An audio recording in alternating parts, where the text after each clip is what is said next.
Florence. It's a city situated in Italy's Tuscany region, known for its art, rolling hills, and wine. It is home to nearly a third of the world's art treasures, the birthplace of Pinocchio, and has as many vineyards as it does museums. It's a city that's understated yet full of culture. On the next leg of our 17-day trip through Italy, we made Lucca our home base and ventured around to Florence, Pisa, and Cinque Terre.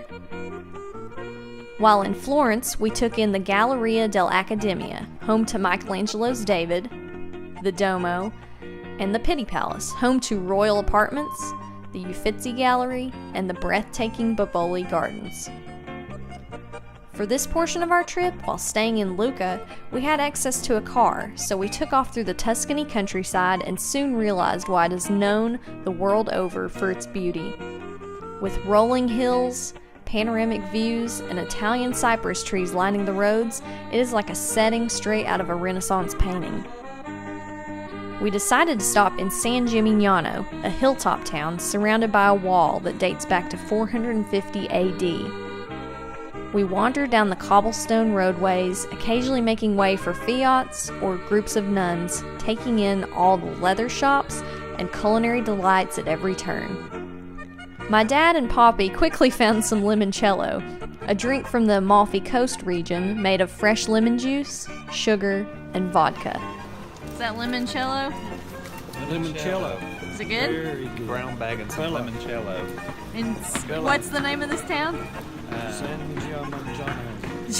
Yeah, none of us can say it. I love you. I love you, Poppy. I love limoncello. That's my new favorite. Limoncello. Bella. Have some? I love you. San Gimignano also had many shops with cheeses from the Parma region, salamis, and more. After we'd exerted our energies there, we had to pay a visit to one of the most famous landmarks in the world, the Leaning Tower of Pisa. Built in 1173 and intended to be only a bell tower, it is made of marble and its steps have been worn down by all the feet that have made the trek to the top. Yep, you heard me right, you can climb it. All 191 feet of it, which doesn't sound like much until you climb the stairs and you're literally sliding towards the inner wall of the stairwell. But if you're able to put your fears of heights aside and ignore the 13-year-old from Oklahoma that's there with her family and keeps saying she feels the tower moving, you will be greeted by a fantastic view of the Pisa skyline.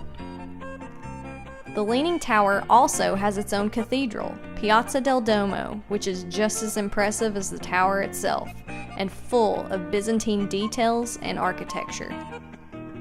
On a less overcast day, we went to Cinque Terre, or the Five Towns, on Italy's northwestern coast. To get there, you have to take a train from La Spezia. Monterosso al Mar, Vernazza, Manarola, Rio Maggiore, and Corniglia are all perched high on seaside cliffs, seeming to defy the logic of modern contractors and common sense.